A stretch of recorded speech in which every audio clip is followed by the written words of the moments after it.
पसंत आहे मुलगी, पसंत आहे मुलगी. हॅलो.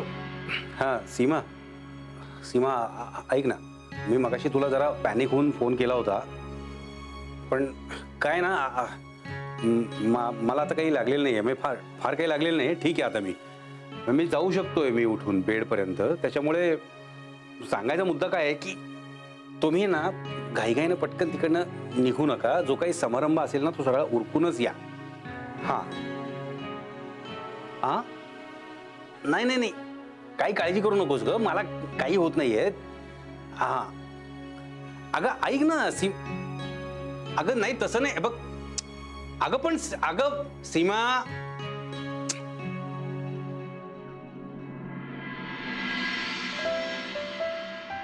नाही उर्मीच्या घरचं वातावरण जरा वेगळंच दिसतं नाही. म्हणजे नवऱ्यालाही आरे जरे करतात त्या. तुम्ही नुसतं हो होच करताय. आपल्याला अंदाज आला होताच की. म्हणजे धाकट्या सुनबाईंनी विचारलेला एक प्रश्न आठवतो तुला? आपल्या दृष्टीने अशा असंस्कारी आणि अधर्मी घरात माझा जन्म झाला, हा माझा दोष झाला का? आणि माझा धर्म यासाठी त्यांना नाकारणार का? तेव्हा त्यांचा मुद्दा बरोबर आहे. त्याचमुळे त्यांच्या आईवडिलांनी कसं असावं याबद्दल आपण आग्रही असू शकत नाही. ते असतील तसे असोत, पण पंत सचिवांची सून आणि भावी मठाधिपतींची पत्नी कशी असावी याबद्दलचा आपला आग्रह मात्र रास्त आहे. तेव्हा आपण तेवढंच बघावं असं मला वाटतं. खरंय. उर्मीला हे धाडूया का आई बरोबर? पण बोलणं झाल्याखेरीज कसं पाठवणार? पण आपलं काही बोलणंच झालं नाही त्यांच्याशी. अहो चित्त थाऱ्यावर असेल ना तर आनंदाच्या बातमीचं अप्रूप वाटतं. त्यांचं मन चिंतेत असताना घिसाड घायनं आपण आपला आनंद बोलून दाखवणं इष्ट नसतं झालं. त्यांचे यजमान तिकडे त्रासात असताना, कष्टात असताना त्यांचा त्रास नजरेआड करून आपण आपलं बोलणं पुढे रेटायचं माणुसकीला धरून झालं नसतं. बरोबर आहे तुमचं. म्हणजे नवऱ्याला एवढी गंभीर दुखापत झालेली असताना सुद्धा लेकीच्या प्रेमापोटी आणि आपल्या शब्दाचा मान ठेवायचा म्हणून त्या आल्या, हेच खूप आहे हो. आणि आता आणखीन ते पडले बिडले म्हटल्यानंतर त्यांनी दाखवलं नाही, पण घाबरले असणार ना त्या मनातून. आणि त्यांना लगेच जावंसं वाटणं हेही स्वाभाविक आहे. आणि त्यांच्या आईसाहेब आहेतच की. तिकडचं सगळं ठीक आहे असं कळलं तर त्यांच्याशी बोलू आपण. घरातल्या वडीलधाऱ्या आहेत त्या, त्यांच्याशी बोलणं योग्यच ठरेल. ठीक आहे, निघाले असतील त्या. मी जरा ओटीबीटीचं बघते. हा हो बघा. आई तू हे सगळं मला का नाही सांगितलंस? अगं मला विद्या म्हणाला नाही सांगायचं म्हणून. अगं तो नाहीच म्हणणार, पण एवढी मोठी गोष्ट तू माझ्यापासून का लपवलीस मला सांग. तुला सांगून तू काय करणार होतीस सांग बरं. काय करणार होतीस म्हणजे काय आई? मी आले असते ना पुण्याला. उर्मी तू उगाच आता माझ्यावर रागवू नकोस. तू तुझ्या बाबाला काय ते बोल बरं. आजी तू पण. अगं काय करणार उर्मी, त्यांनी बजावून सांगितलं नका सांगू म्हणून. हा आणि अशी सगळी सिक्रेट्स मला म्हातारीलाच ठेवावी लागतात.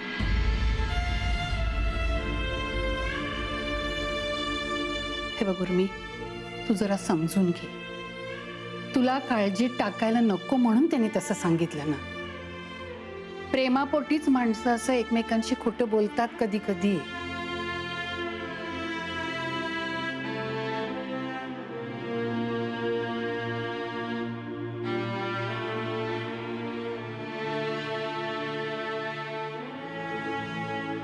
सॉरी. अगं असू दे, आमचंही चुकलंच की. नाही आहे, तुमचं काहीच चुकलं नाहीये. अगं पण तू रडतीयस का? कारण माझं खूप चुकलंय. अगं एवढं काही नाही झालंय. आणि आम्ही सुद्धा सगळं लपवून ठेवलं ना तुझ्यापासून. मग तुला राग येणं स्वाभाविक आहे की नाही? आई उर्मी काय ग बाळा? हो ग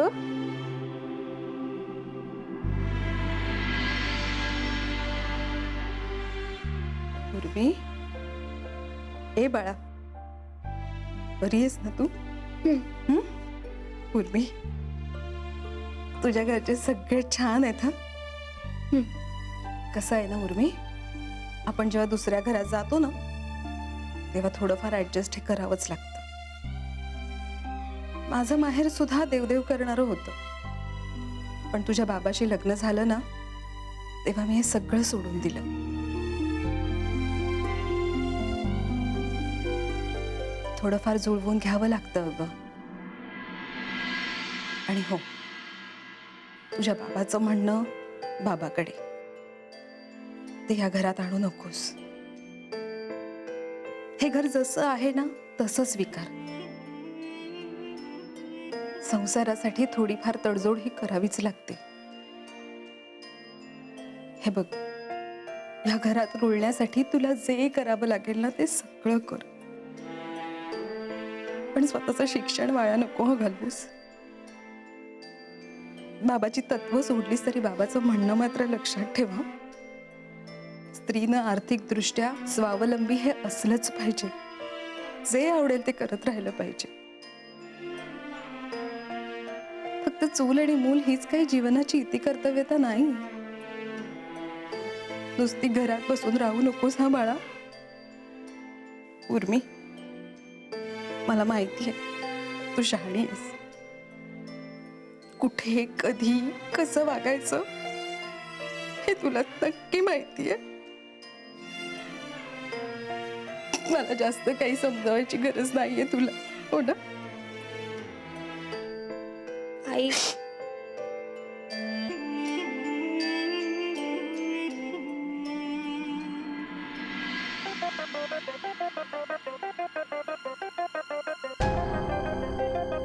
कुमुद, तुला ना माईंने बोलवलंय. आता काय? म्हणजे गदा मेहनत करून झाली आहे माझी. कुमुद, माझं ना आयुष्यच असे मरायचं, शब्दाचं कौतुक नाही का पाठीवर ठाप नाही. एवढं राब राबायचं आणि मिळणार काय हो मला? केरसुणी. काय झालंय कुमुद? काय व्हायचं राहिलंय? सांगा ना मला, काय व्हायचं राहिलंय? माझ्या मुलीचं ना नशीबच फुटकंय. हाताला गुण म्हणून नाहीये, नुसतं गाढवासारखं राबायचं. तुम्ही बायको नाही, मोलकरीण आणली घरात, मोलकरीण. तिला मिळून मिळून अशी किती किंमत मिळणार आहे हो?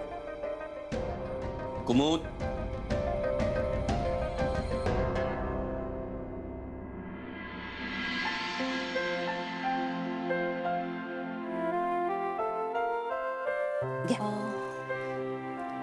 ओढणीमध्ये घेतलं तरी चालेल.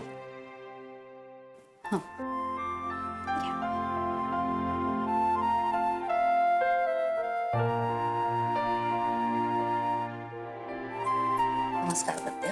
अहो माई, तुम्ही कशाला? अहो सवाष्ण म्हणून नमस्कार केला. अच्छा, म्हणजे मलाही करायला हवा. अहो असं काही नाही.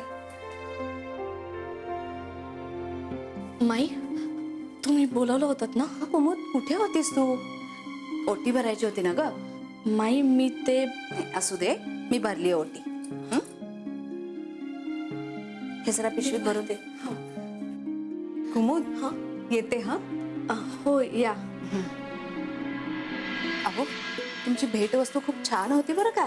आवडली ना? हो, आणि लाडूही किती छान होते. आईंनी बनवले होते. अगो बाई, हो का? मलाही शिकवा कसे करायचे ते. जरूर. आई, चला, येते हा मी.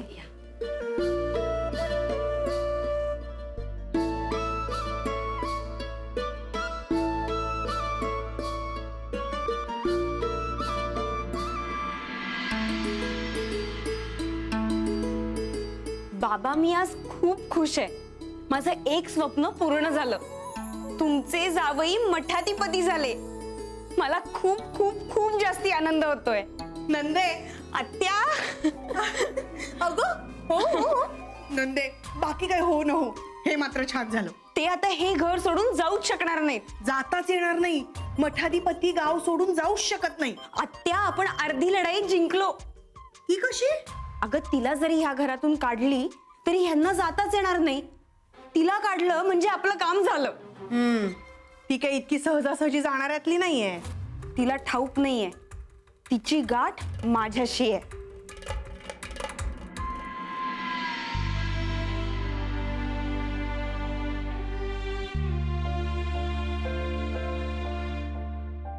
चला निघू मी. हो, पण पुन्हा लवकर या बरं का. आणि मुख्य म्हणजे उर्मीच्या बाबांची खुशाली लगेच कळवा आम्हाला. हो कळवते नक्की. आणि दादांना सांगा हा. सांगते. त्यांची आता ध्यानाची वेळ झाली आहे ना. नाही काही हरकत नाही. उर्मी वासू कुठे आहे ग? आई ते येत आहेत. काय उर्मी अगं? काकू गाडी तयार आहे. हो. माई येते मी. आमच्या घरचं वळण वेगळं आहे, तुमच्या घरचे संस्कार वेगळे आहेत. उर्मीचं काही चुकलं तर आईच्या हक्कानं रागवा हं तिला. अहो, नाही म्हणजे एकुलती एक आहे, जरा जास्त लाडवले. सांभाळून घ्या तिला. अहो असं काय बोलताय? मला ही लेक आहे, तीही तिच्या सासरीनं आणते आहे. मला ठाऊक आहे हो, लेकीसाठी आईचं मन कसं तुटतं ते. आणि तुम्हाला खरं सांगू का, उर्मीसारखी चांगली मुलगी आम्हाला सून म्हणून मिळाली हे आमचं भाग्य आहे हो. आम्ही काय तिला सांभाळणार, ती आम्हाला सांभाळून घेतेय. तुम्ही अगदी काळजी करू नका आपल्या लेकीची. ती मला माझ्या आदितीसारखीच आहे. काही काळजी नका करू. येते उर्मी, येते हं.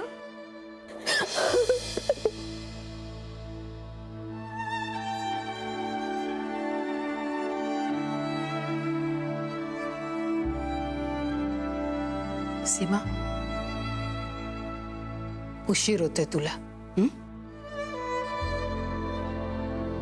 शीत राहा हं. सांभाळून राहा तू पण. येते. वासू सांभाळून घे हा उर्मीला. काकू मी आहे, तुम्ही काळजी करू नका.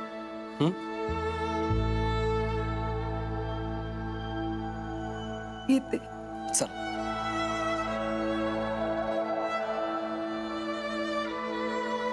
येते हा. आई चला.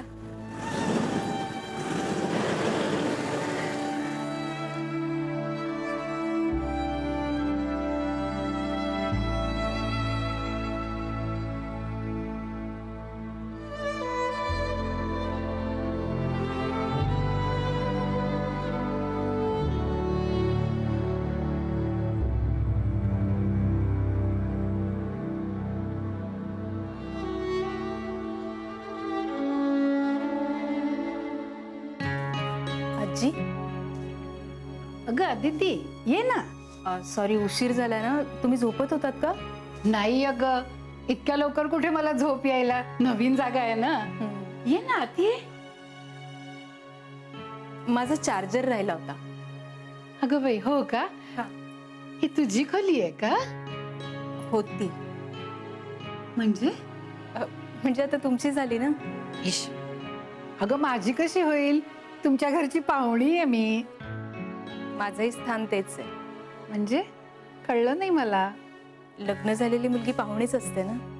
अगं असं काही नसतं अदिती. लेक सासरी गेली तरी तिचं माहेर तुटत नाही. माहेरी तिचं जे स्थान असतं ते असतंच.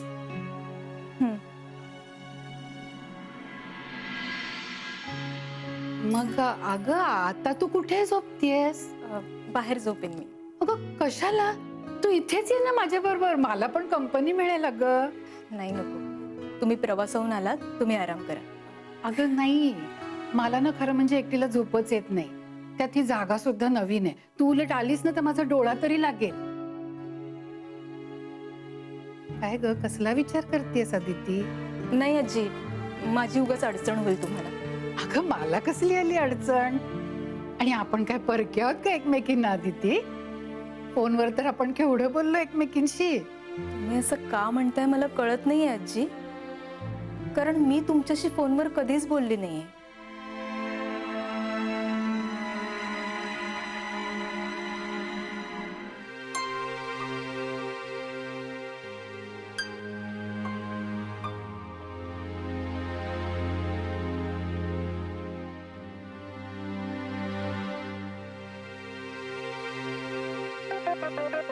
काय ग नंदे, झोपली नाहीस अजून? झोप उडलीये माझी.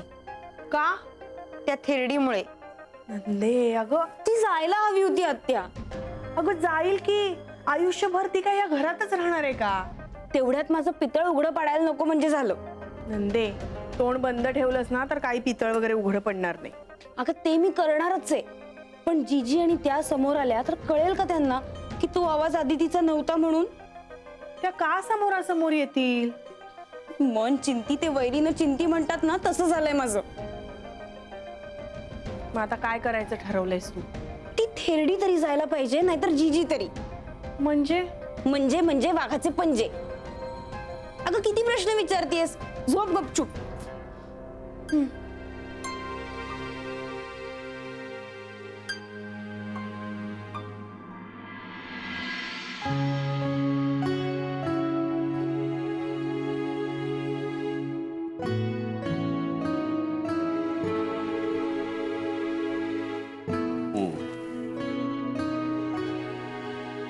नमस्कार नाही केलात? मला नाही, महाराजांना.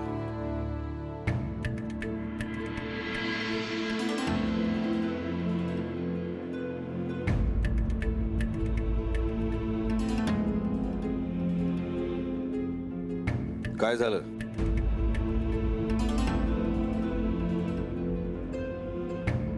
सुखी भव. नंदिनीला उपचारांसाठी नेण्यात होता, त्याचं काय झालं? वेळ घेतली उद्याची. त्यांच्यावर उपचार झाले पाहिजेत. हो दादा. आणि काय होतंय ते सांगा मला. हो.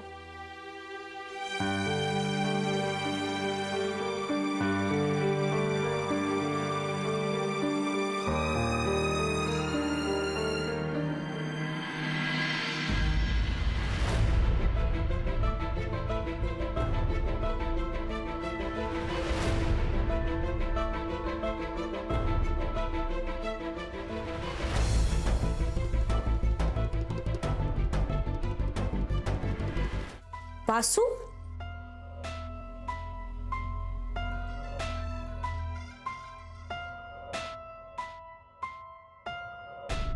वासू, अरे काय हे?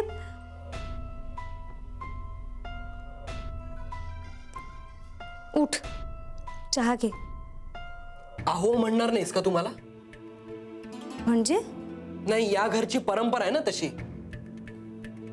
काय झालंय? चिडलायस का? नाही, मी कुठे चिडलोय? या घरात चिडण्यासारखं कधी काही होतं का? उठ, उठ तर ये इथे बस. हे चहा घे. हे तर आलं घालून केलंय तुझ्यासाठी खास. मी काय हे केवढा पसारा केलायस खोलीत, बाप रे.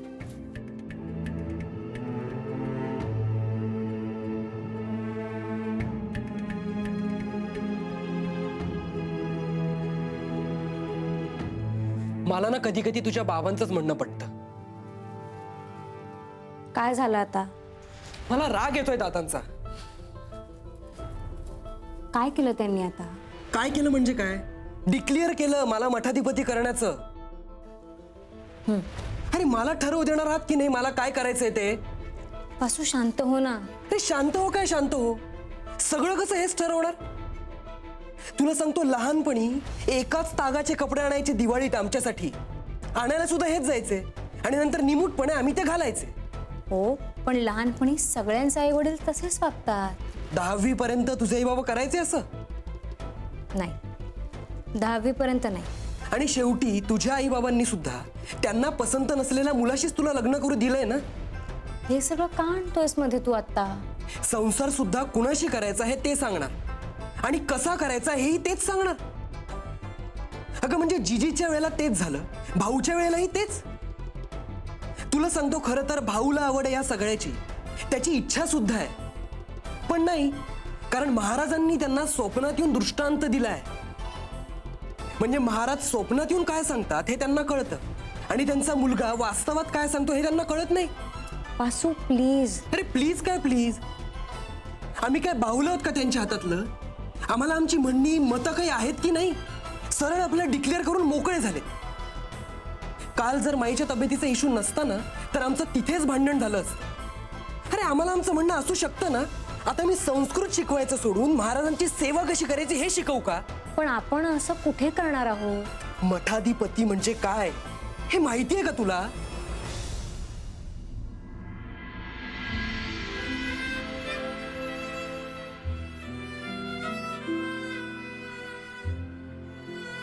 शांत हो. हं? शांत हो. रागावर तुझा.